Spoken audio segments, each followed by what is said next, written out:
بسم اللہ الرحمن الرحیم۔ السلام علیکم ورحمۃ اللہ وبرکاتہ۔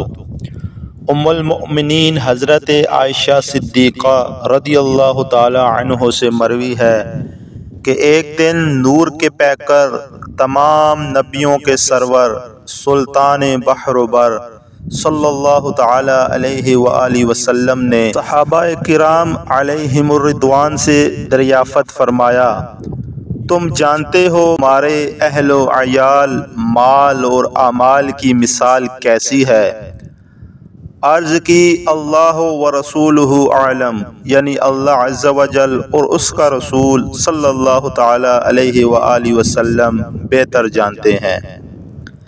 ارشاد فرمایا، تمہارے اہل و عیال، مال اور اعمال کی مثال اس شخص کی طرح ہے جس کے 3 بھائی ہو۔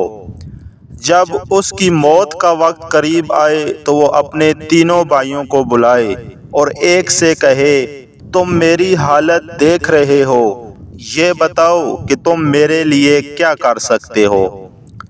وہ جواب دے، میں تمہارے لیے اتنا کر سکتا ہوں کہ فی الحال تمہاری تیمارداری کروں، تمہارے ساتھ رہ کر تمہاری حاجات و ضروریات کو پورا کروں، اور پھر جب تمہارا انتقال ہو جائے تو تمہیں غسل دے کر کفن پہناؤں اور لوگوں کے ساتھ مل کر تمہارا جنازہ اٹھاؤں، کبھی میں کاندھا دوں تو کبھی کوئی اور شخص۔ جب تمہیں دفن کر کے واپس آؤں تو جو کوئی تمہارے بارے میں پوچھے اس کے سامنے تمہاری بھلائی ہی بیان کروں۔ یہ بھائی در حقیقت اس شخص کے اہل و عیال ہیں۔ یہ فرمانے کے بعد سرکار مدینہ صلی اللہ تعالی علیہ وآلہ وسلم نے صحابہ کرام علیہم الرضوان سے پوچھا، اس کے بارے میں تمہارا کیا خیال ہے؟ عرض کی، یا رسول اللہ صلی اللہ تعالی علیہ وآلہ وسلم، ہم اس میں کوئی بھلائی نہیں پاتے۔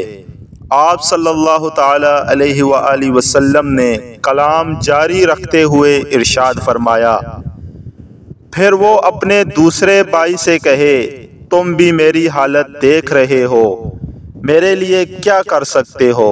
تو وہ جواب میں کہے، میں اس وقت تک تمہارا ساتھ دوں گا جب تک تم زندہ ہو، یوں ہی تم اس دنیا سے رخصت ہو گئے ہمارے راستے جدا ہو جائیں گے، کیونکہ تم قبر میں پہنچ جاؤ گے اور میں یہاں دنیا میں رہ جاؤں گا۔ یہ بھائی اصل میں اس شخص کا مال ہے، اس کے بارے میں تمہارا کیا خیال ہے؟ صحابہ کرام علیہم الرضوان نے عرض کی، یا رسول اللہ صلی اللہ تعالی علیہ وآلہ وسلم، ہم اسے بھی اچھا نہیں سمجھتے۔ مدنی آقا صلی اللہ تعالی علیہ وآلہ وسلم نے مزید ارشاد فرمایا، پھر وہ شخص اپنے تیسرے بھائی سے کہے، تم بھی میری حالت دیکھ رہے ہو اور تم نے میرے اہل و عیال اور مال کا جواب بھی سن لیا ہے، بتاؤ تم میرے لیے کیا کر سکتے ہو؟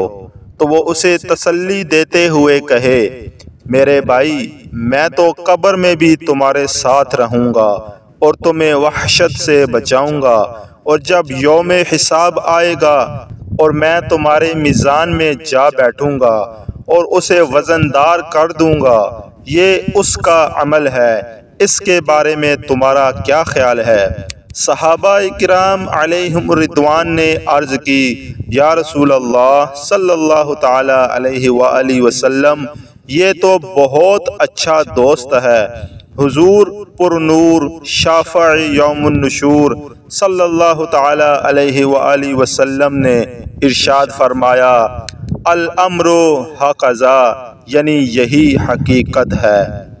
پیارے بھائیو، آپ نے ملاحظہ فرمایا کہ ہمارے آقا مکی مدنی مصطفیٰ صلی اللہ تعالی علیہ وآلہ وسلم نے ایک آسان مثال کے ذریعے عمل کی اہمیت کو بیان فرمایا۔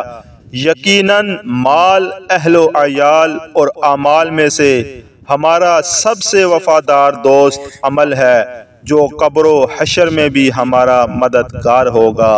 اللہ پاک کی بارگاہ میں دعا ہے وہ ہمیں نیک اعمال اور اپنی آخرت کی فکر اور تیاری کرنے کی توفیق عطا فرمائے۔ پیارے دوستو، آج کی ویڈیو آپ کو پسند آئی ہو تو ویڈیو کو لائک کریں اور ہمارے چینل کو سبسکرائب کر کے ہماری حوصلہ افزائی ضرور فرمائے۔ جزاک اللہ۔